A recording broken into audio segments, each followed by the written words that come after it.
문학 122쪽이에요. 자, 122쪽 보면요. 여기서는 이제 우리 소설에서 나오는 갈등의 역할, 그리고 소재의 역할 나와요. 우리가 갈등은 소설에서 이제 빼내야 뺄 수가 없는데, 왜냐면 이제 부딪히는 게 있어야지 재미가 있기 때문이야. 그래서 먼저 갈등이 무슨 역할을 하는지 봐볼게요. 첫 번째, 갈등의 역할입니다. 갈등은 인물의 성격을 드러내요. 그래서 여기서는 밀린 아르바이트 임금을 두고 아줌마가 갈등하는 모습에서 돈 달라는 건데요. 그래서 밀린 아르바이트비 줘라 라고 이제 당당하게 얘기하는 거야. 그래서 여기서는 용우의 당당한 성격을 알 수 있다라고 보시면 돼요. 그래서 똑같은 사건인데 이것을 이제 대응하는 방식에 따라서 인물의 성격이 드러난다라고 보시면 되고, 두 번째는 사건의 필연성을 부여합니다. 여기서는 노새를 잃어버린 후에 나중에 이제 노새가 사람도 다치게 하고 가게 물건을 망가뜨리게 되거든요. 그러니까 노새가 달아난 일이 먼저 있어야 되겠지, 그치? 그래서 이 사건이 일어남으로써 이 사건이 일어나게끔 만들어주는 거예요. 그래서 이걸 필연성이라는데, 필연성이 뜻 옆에 나와 있죠. 어떠한 일이 반드시 그렇게 될 수밖에 없는 것을 의미한다라고 보시면 되고, 자, 그리고 이 갈등을 해결하는 과정을 통해서 주제도 드러난다라고 보시면 돼요. 그래서 밑에 예시는 이제 고전소설 옹고집전이 나와 있는데, 참 옹공집이 잘못을 뉘우치자 집 옹고집이 사라짐으로써 인간의 도리를 지켜야 한다. 사람답게 좀 살아야 된다. 라는 주제가 드러난다 라고 보시면 돼요. 그래서 여기서는 갈등의 역할이 크게 세 가지 나와 있네요. 첫 번째, 인물의 성격을 드러내고 사건의 필연성을 부여하고요. 갈등을 해결하는 과정에서 주제가 드러난다 라고 기억하시면 되고, 자, 두 번째는 소재의 역할입니다. 소설에서 사용되는 뭐 제재라고 생각하시면 되는데, 이 소재는 첫 번째, 이것도 주제를 드러낼 수 있어요. 예를 들어서 여기서 눈길이 나오는데, 이 눈길은 어머니 이제 사랑을 의미한다라고 보시면 되고, 그리고 오히려 갈등이 심해지거나 해소되는 계기가 될 수가 있는데, 여기서는 민들레꽃을 보자 뭐 부끄러운 생각이 들었다 하면서 이제 자기에 대해서 생각하게 되는 거죠. 그래서 이런 식으로 갈등이 심해질 수도 있고 아니 해소될 수도 있고, 그리고 소재를 대한 인물의 태도를 통해서 여기도 인물의 성격과 심리, 가치관을 알 수 있다라고 보시면 돼요. 그래서 여기서는 소재의 역할, 첫 번째 주제도 알 수 있고요. 두 번째, 갈등이 심해지거나 해소되는 계기가 될 수 있고요. 그리고 세 번째, 소재를 대하는 인물의 태도를 통해서 인물의 성격이나 심리, 가치관을 보여준다라고 보시면 될 것 같아요. 그러면 이건 참고하면서 옆에 8문제 있죠? 바로 풀어볼게요.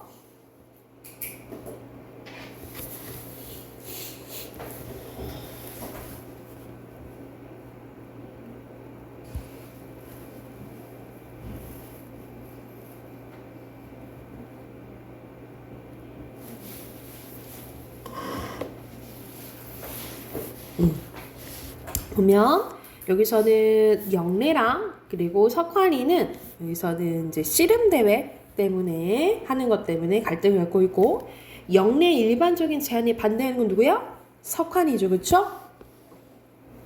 그리고 밑에는 문기는 자신의 잘못 대신에 누명을 쓴 점순이 때문에 내적 갈등이 아니라 혼자 고민하는 거예요. 외적이 아니라 내적이에요. X고요. 그리고 붓장 안에 돈은 문게 마음 불편한 소자 맞겠죠. O예요. 그리고 오른쪽에 여기서는 그 땅은 전부가 동양 척식 주식회사의 소유에 들어가고 말았대. 그러니까 말 그대로 일제강점기 때 일본 소유로 들어가게 된 거예요. 그래서 여기서는 땅은 욕심 드러낸 거 아니고요. 그리고 그 집안이 이사강, 그러니까 땅이 일본게 다 되어버렸잖아, 그치? 그래서 이사가게끔 만들어주는 거 맞겠죠. O예요. 그리고 밑에 어휘, 허물, 그리고 어지간한 쓰시면 되겠죠. 그러면 앞으로 가서 소설 2개 봐볼게요. 첫 번째 거는 야 춘기야 라는 이제 소설인데요. 말 그대로 부모님과의 갈등이 나와요. 앞부분 줄거리 보면 중학교 입학을 둔 예린이는 한참 외모 꾸미기에 관심하는데 엄마와 매일 크고 작은 말다툼하던 예린이는 친구 윤성과 마트에서 산 염색약으로 염색을 하게 돼요. 오후에 엄마가 여느 때보다 훨씬 일찍 집에 들어왔다. 엄마를 맞이할 마음 준비가 끝나기도 전에 와버려서 나도 놀랬지만 하고 나오지. 그래서 여기서 나가 서술자예요. 그래서 여기서 시점은 1인칭 주인공 시점이에요. 1인칭 주인공 시점 써놓으시고 엄마도 내 모습에 어지간히 놀랐나 보다. 한참을 입을 벌린 채 바라보더니 비명처럼 소리 질렀대. 머리꼴 그게 뭐야? 누가 우리 딸 머리를 그렇게 만들어버렸어? 누구야 누구? 아니 엄마 내가 집에서 했어. 내가 기어 들어가는 소리로 말하자 엄마의 짧은 머리카락이 일일이 곤두서는 것 같더니 눈동자가 커질 대로 커졌대요. 너 미쳤구나. 학생이 염색을 다 하고. 윤선이도 했는데 내 말투에 엄마는 불같이 화를 내기 시작했다. 집에서 하라는 공부 안 하고 잘한다. 어? 그리고 매니큐어 왜 발랐어? 너 지금 한 것이 내 허리띠 맞지? 도저히 참을 수가 없어. 날만 엉뚱한 짓이나 하고. 엄마는 내가 차고 있던 허리띠를 휙 빼앗아 가더니 또 다시 소리쳤대. 휴대전화도 압수야. 내가 너만한 나이 때는 공부만 하고 책만 읽었다. 도대체 누구 닮아서 엉뚱한 굴림만 하는 거야? 휴대전화를 뺏기고 나자 얼굴에서 눈물이 다 났대. 더 이상 참을 수 없어 소리쳤대. 엄마도 화장하고 파운드 하잖아. 너하고 같아? 난 어른이고 넌 학생이잖아. 그럼 엄마처럼 바쁘다는 핑계로 딸 밥도 안 챙겨주는 거 엄마 너 잘하는 거야? 왜 이제 서로 안 좋은 이제 말이 나가는 거죠. 나는 울면서 소리쳤대. 내가 누구 때문에 이렇게 열심히 사는데 누군 누구야. 엄마 좋아서 엄마 인생 사는 거지. 나는 바보처럼 공부만 하면 살고 싶지 않아. 해보고 싶은 거 다 하면 살 거야. 그리고 절대 엄마처럼 살지 않을 거야 라고 이제 얘기를 해요. 엄마 눈이 휘둥그레졌대. 짧은 순간 커다란 눈 가득 눈물이 글썽이더니 내 등짝을 세게 후려치면서 난 애들이 어른한테 대드니까 죽어도 못 봐. 하여간 검은 염색약 사다 다시 염색할까 그런 줄 알아? 나는 내 방에 들어가 문을 걸어 잠그고 엉엉 울었대. 지금 나가버릴 거야. 혼자서도 얼마든지 살 수 있어. 한참 뒤 엄마가 현관에 나가는 소리가 들렸다. 검은 염색약 사러 가는 건가? 하는 생각이 들었지만 나가보지 않았대. 한참 있다 화장실로 가 세수를 했다. 거울 속에 어른도 아이도 아닌 갈색 머리가 서 있었대. 어서 저 낯선 아이에 친해져야 할 텐데 라는 이제 내용 일부분이에요. 그래서 여기서는 엄마와 이제 예린이의 이제 갈등이 나와 있죠. 그래서 중심 인물은 바로 예린이와 엄마고요. 배경은 이제 집이죠. 중심 사건은 예린이와 엄마의 외적 갈등이다 라고 보시면 되고, 주제는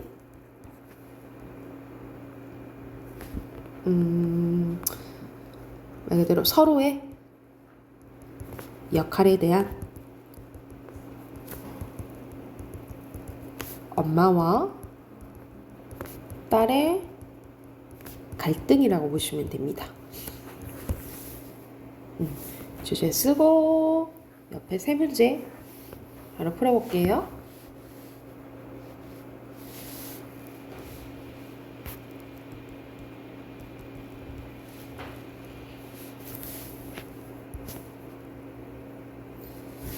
자, 1번에 염색 그리고 엄마죠.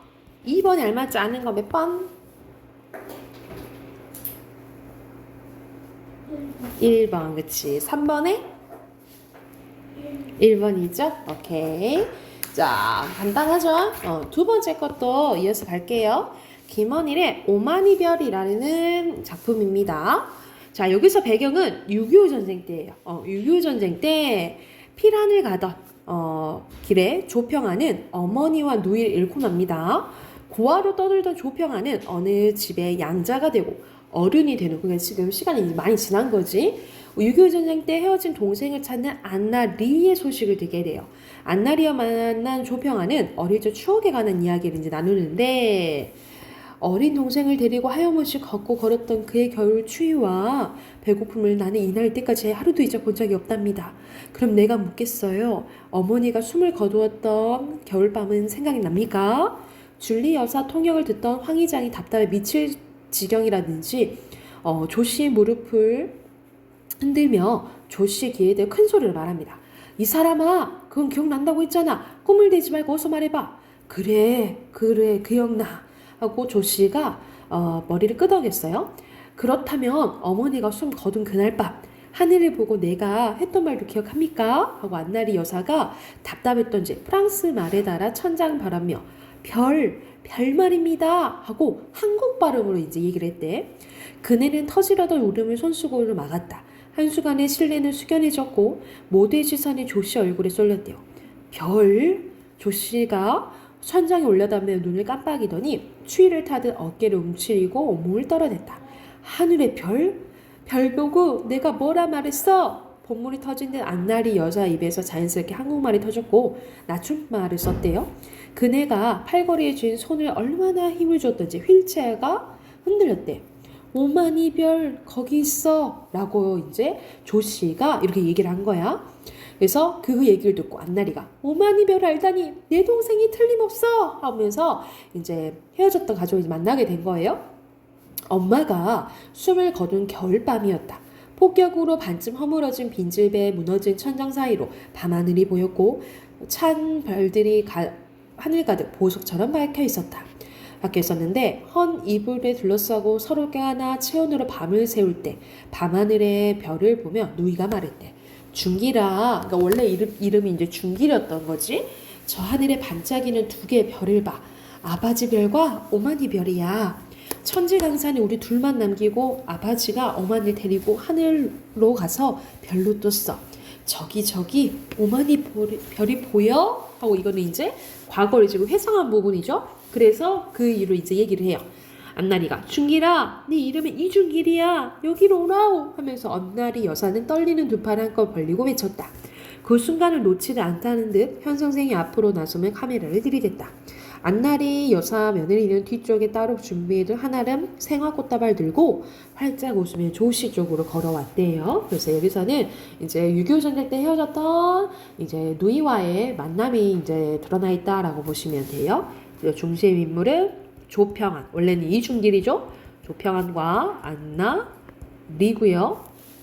그리고 배경은 막 이렇게 만나는 곳인데 정확히는 안 드러나 있고, 그리고 갈등도 크게는 막 드러나 있지는 않다라고 보시면 돼요.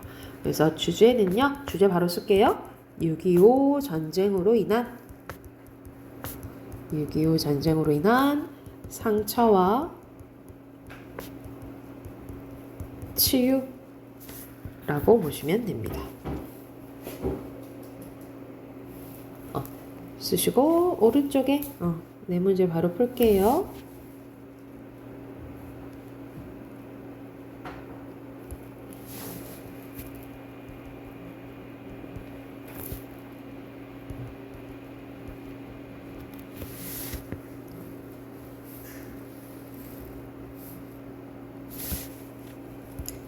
자, 안나리 오만이 별이고요. 5번이 아닌 거.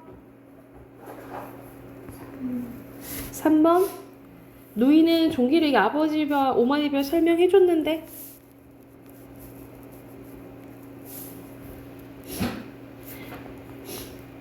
여기서는 그 왼쪽 맨 밑에 120쪽 맨 밑에 보면 휠체어가 흔들렸다 했잖아, 그치? 여기서는 이제 추위에 떨어서 그런 게 아니고 조씨가 몸을 이제 떤 거예요. 그래서 안나리가 떤 거 전혀 아니고 2번이고, 그리고 6번에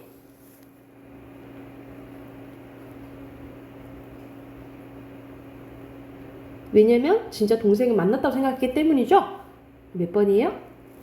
3번이고요. 사음절은 네 글자잖아, 그치? 오만이별 쓰시면 됩니다. 오케이. 비문학 꺼내볼까요? 오늘은 18대 할 차례네요.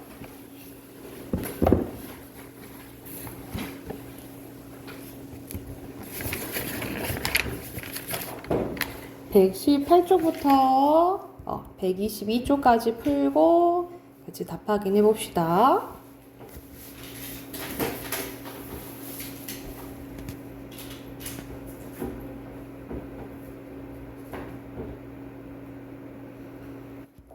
자, 여기서 보면은 환경 호르몬에 대해서 나오죠. 여기서 중심 문장이랑 핵심을 또 확인해 볼게요. 마트나 편의점에서 물건을 구입하면 꼭 받는 게 있는데 바로 영수증이지. 그런데 이 영수증을 맨손으로 만지면 위험하다는 것을 알고 있는 사람이 얼마나 될까? 산업화가 진행되면서 우리 주변에는 과거에 없었던 수많은 화학물질이 생겨났는데요. 어떤 것들은 몸속에 들어올 경우 정상적인 호르몬의 작용을 방해해요. 내분비계 혼란을 일으킨대. 그래서 이 같은 물질을 뭐라 한다? 환경 호르몬이라고 하고 내분비계 교란 물질이라고 한다라는 거죠. 현재 환경 호르몬으로 공식적으로 분류되는 화학 물질로는 다이옥신, 그리고 DDT, 그리고 포탈레이트, 중금속, 그리고 비스페놀 A가 대표적인데 영수증에서 주로 나오는 환경 호르몬이 바로 이 비스페놀 A래요. 그래서 여기서 핵심어는 환경 호르몬이고요. 비스페놀 A는 1891년 러시아 화학자 디아닌이 처음 합성한 것인데 비스페놀 A는 흰색의 광택이라는 물질로 우리가 자주 사용하는 플라스틱을 만드는 재료이기도 하며 영수증뿐만 아니라 은행 등에서 주로 대기표에도 사용됩니다. 종이에 사용되는 비스페놀 A의 경우 우리가 먹을 가능성이 낮은데요. 그러나 손에 땀이 날 상태로 혹은 손을 씻은 후 깨끗이 닦지 않은 채로 오래 접촉할 경우 피부를 통한 흡수율이 10배나 높아진대. 그래서 여기서 중심 문장은 마지막 문장으로 볼게요. 그리고 핵심어는 비스페놀 A. 연구에 따르면요, 비스페놀 A는 유방암 및 뇌종양, 비만 등 각종 질환을 유발하며 특히 유아와 임산부에게 치명적인 영향을 미칠 수 있다고 합니다. 인체에 들어간 비스페놀 A는 대부분 소변으로 배출되기 때문에 비스페놀 A가 유해하지 않다는 주장도 있긴 하지만 여전히 되는 게 이제 비스페놀 A라는 거예요. 그래서 여기서는 첫 번째 문장을 중심 문장으로 보고 핵심은 그대로 비스페놀 A예요. 비스페놀 A와 같이 유해한 환경 호르몬을 피하기 위해서는 종이 영수증을 사용하기보다는 전자 영수증을 사용하는 것이 좋은데 또 음식을 보관할 때는 유리나 나무 그릇을 사용하도록 하고 음식을 플라스틱 용기에 담아 전자레인지에 돌리는 것을 피하라 이 말이야. 그래서 이와 같이 사소한 생활 습관을 바꿈으로써 환경 호르몬의 영향이 되도록 피하자라는 내용이네요. 그래서 마지막 문장이 중심 문장이고 핵심어 환경 호르몬이에요. 그래서 하고 싶은 말이 마지막에 나와 있잖아, 그치? 그래서 여기서 중심 문단은 마지막 문단 4문단이고요. 4문단의 요약은 환경 호르몬을 피하기 위한 생활 습관이라고 보시면 돼요. 환경 호르몬을 피하기 위한 생활 습관이고요. 밑에 빈칸 환경 호르몬 밑에도 환경 호르몬이에요. 자, 두 번째 것도 같이 봐볼게요. 여기서는 젠트리피케이션에 대해서 나오네요. 한때 홍익대학교 인근거리, 우리 홍대는 이제 그 예술가들이 많이 이제 미술 쪽 한 사람들이 많이 가죠. 홍익대학교 인근거리는 젊은 예술가들의 공간이라 불렸는데요. 젊은 예술가들은 독특한 느낌의 가게들을 운영하며 자신만의 예술적 재능을 뽐냈고 많은 사람들의 발길이 이어졌습니다. 그러나 요즘 홍익대학교 인근거리는 예전 분위기가 사라지고 대기업들의 체인점으로 가득하대. 그래서 여기서는 첫 번째 문장 홍익대학교를 이제 인근거리를 예로 들었어요. 핵심은 홍익대학교 인근거리.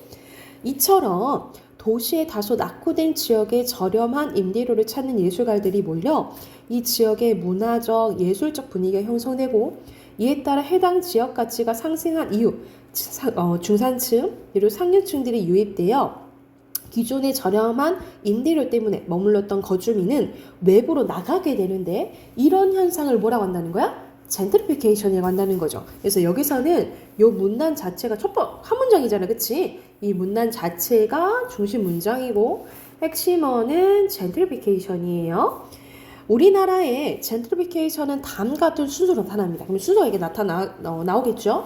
먼저 임대료가 상대적으로 싼 곳에 독특한 느낌의 문화시설이나 카페 등이 하나도 들어와서 장사를 하기 시작해. 이후 사람들이 몰려 인기가 있는 장소가 되고 입소문과 SNS의 영향으로 사람들이 더욱더 몰려들게 된다는 거죠. 그 결과 상점과 주택의 보증금과 월세가 치솟게 되면서 그 지역의 분위기를 형성했던 사람들이 결국 떠나게 된다라는 거야. 그래서 이게 이 젠트리피케이션의 과정이라고 보시면 돼요. 첫 번째 문장이 중심 문장이고 핵심은 우리나라의 젠트리피케이션입니다. 젠트리피케이션은 꼭 나쁘기만 한 것일까? 그곳을 떠나야만 하는 입장에서는 삶의 터전을 잃는 것이므로 나쁘다고 할 수 있겠죠. 또 체인점이 가득해짐에 따라 거리가 획일화된다는 단점도 있는데 그러나 젠트리피케이션을 통해 낙후되었던 공간이 개선되고 경제적, 사회문화적 활기를 잃었던 공간이 활성화되면서 사람들이 몰려 도시가 재생된다는 장점도 있대. 이와 같이 젠트리피케이션 같은 사회현상은 장점과 단점이 존재합니다. 어느 한쪽의 입장에서만 사회현상을 평가할 것이 아니라 다양한 관점에서 사회현상을 바라보는 시각이 중요한 때다 라는 내용 나왔네. 그래서 마지막 문장이 중심 문장이고요. 핵심어 젠트리피케이션이에요. 자, 여기서는 여기도 첫 번째 문단보다는 마지막 4문단이 중심 문단이고 요약을 해보면 조금 길어요. 젠트리피케이션의 여기서는 장단점과 사회현상을 바라보는 바람직한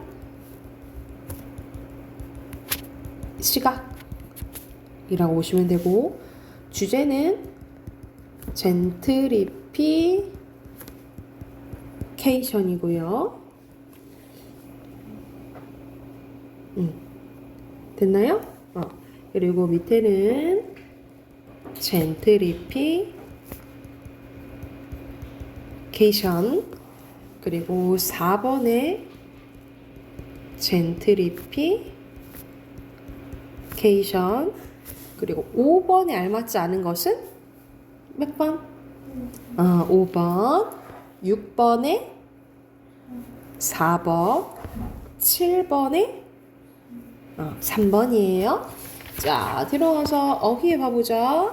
1번에 낙후 2번에 도심 그 다음에 디귿 니은 그리고 리을 기역 미음이고요.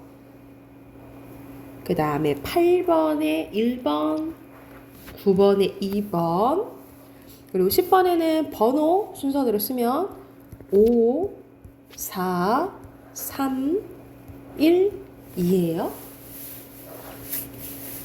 됐나요? 자, 그럼 우리 문법 해볼까요? 다녀오세요. 문법 110쪽 펴볼게요. 자, 여기 부분도 언제 나오는 거냐면 우리 1학년 때 1학년 때 나오는 이제 부분이거든요. 내용이 좀 간단한데 한번 봐볼게요. 자, 언어의 본질입니다. 언어의 본질인데 언어는 우리가 보통 뭐로 이제 이루어져 있냐면 우리가 사용하는 이제 언어는 의미와 형식으로 이루어져 있는데 의미는 같은 말로 내용이라고 보시면 되고 그리고 이거를 형식은 말소리라고 보시면 돼요. 그래서 우리가 이제 예를 들어서 이렇게 요걸 지칭하는 거 우리가 나무라고 부르잖아, 그치? 요렇게 우리 나무라고 부르는 거 형식이라면 이 나무의 의미를 지니는 게 요게 지니는 게 의미라고 보시면 되겠죠. 그래서 언어는 의미와 형식으로 이루어지고 자 그거 관련된 이제 특성입니다. 언어의 이제 거의 특성이라고 생각하면 되는데 자 첫 번째 자 우리가 이거를 우리는 나무라고 부르지만 영어로는 트리라고 하잖아, 그치? 이런 식으로 요거를 가리킬 때 꼭 나무라고 부를 필요는 없다는 거예요. 그러니까 예를 들어서 지금 의연이 이름은 지금 의연이지만 의연이가 아니고 민재가 될 수도 있었던 거지, 그치? 이런 식으로 꼭 무조건 불러야 된다는 건 아니에요. 그게 뭐냐면 언어의 자의성이에요. 자의성은 언어의 의미와 말소리는 반드시 그러니까 필연적으로 결합한 게 아니라 우연히 그렇게 됐다라고 보시면 돼요. 우연히 그렇게 된다라고 생각하시면 되겠죠? 그런데 우리는 이제 우연히 이거를 뭐라고 부르기로 했어? 나무라고 부르기로 약속한 거예요. 그래서 사람들끼리 이걸 나무라고 부르고 약속한 것을 사회성이라고 합니다. 사회성은 언어는 그 언어를 사용하는 사람들 사이의 약속이야. 사회적 약속이야. 그럼 개인이 함부로 바꾸면 될까 안 될까? 안 돼요. 개인이 함부로 바꿀 수는 없다라고 보시면 돼요. 왜냐면 예를 들어서 이걸 손이라고 부르는데 신발이라고 바꿔 이렇게 불러요. 그렇게 되면은 의사소통에 문제가 생길 수 있어요. 의사소통에 문제가 생길 수 있기 때문에 개인이 함부로 바꿔서 부르면 된다 안 된다? 안 된다 이렇게 보시면 되겠죠. 그리고 언어도 시간의 흐름에 따라서 변하거든요. 그러니까 새로 생길 수도 있고, 우리 원래는 이거 옛날에는 스마트폰 없었잖아, 그치? 스마트폰이 이게 생기면서 말도 생겨나게 된 거예요. 이런 식으로 자 시간이 흐르면서 말이 생기거나 변하거나 없어지는 것을 언어의 역사성이라고 해요. 역사성은 언어는 시간이 흐르면서 쓰이던 말이 쓰이지 않게 되거나 사라지거나 없던 말이 생기거나 그리고 변하기도 하는데, 자 사라지게 되는 것을 우리가 그 단어로 하면 소멸 써놓으시고, 없던 말이 생기는 것은 생성, 그리고 변하기도 하는 거, 이거는 말 그대로 변화예요. 그래서 말 그대로 생성되거나 변화되거나 소멸되는 것을 언어의 무슨 성이라 한다? 역사성이라고 한다라고 보시면 돼요. 그래서 옆에 예시 봐보자. 즈문, 오는, 여기 즈문은 천에 해당되고 오는 100에 해당돼요. 그러니까 이거는 우리가 1100은 한자어인데 즈문이랑 오는 순우리말이라 보시면 돼요. 그래서 근데 지금은 잘 안 쓰이지, 그치? 그럼 이건 소멸된 거고, 누리꾼 블로그, 이거는 이제 인터넷이 생기면서 새롭게 등장했죠. 생성된 거고요. 그리고 어리다, 우리 지금 어리다는 무슨 뜻이야? 나이가 적다, 영하다 이런 뜻이잖아, 그치? 근데 예전에는 어리석다라는 뜻이었대요. 의미가 완전 달라졌죠, 그쵸? 이게 변화에 해당된다라고 생각하시면 돼요. 그래서 이렇게 생기거나 없어지거나 변화되는 게 역사성이고, 이 창조성이랑 헷갈리면 안 돼요. 창조성은 뭐냐면 우리가 이미 알고 있는 단어 있죠. 그러니까 예를 들어서 내가 에어컨이라는 단어 알아? 그러면 에어컨 좀 켜줄래? 에어컨 좀 볼까? 에어컨 좀 청소해봐. 이런 식으로 내가 단어를 알았어? 그 단어로 새로운 단어를 만들거나 무한한 문장을 만들 수 있는 게 창조성이라고 보시면 돼요. 그래서 내가 이미 알고 있는 단어로 새로운 단어를 만들거나 문장을 만들 수 있는 게 언어의 창조성이라고 본다라고 생각하시면 될 것 같아요. 그래서 언어의 본질이 크게 네 가지가 있는데, 추가적으로 뭐 규칙성 얘기하기도 해요. 언어의 규칙성도 있는데, 이 규칙성은 말 그대로 언어 나름대로 규칙이 있다 이 말이야. 예를 들어서 우리나라 어순은 주어, 목적어, 서술어 순이에요. 근데 우리 영어 같은 경우에는 주어, 동사, 목적어 순이잖아, 그치? 이런 식으로 이제 규칙이 좀 다르다라고 생각하시면 되겠죠. 이게 언어의 규칙성이야. 그래서 대표적으로는 이게 네 가지가 보통 나오거든요. 언어의 자의성, 사회성, 역사성, 창조성 이렇게 있다라고 보시면 돼요. 그래서 여기 참고하면서 110쪽부터 뒤로 넘겨서 112쪽까지 있죠. 112쪽까지 해당하는 문제 풀고 답 확인해 볼게요.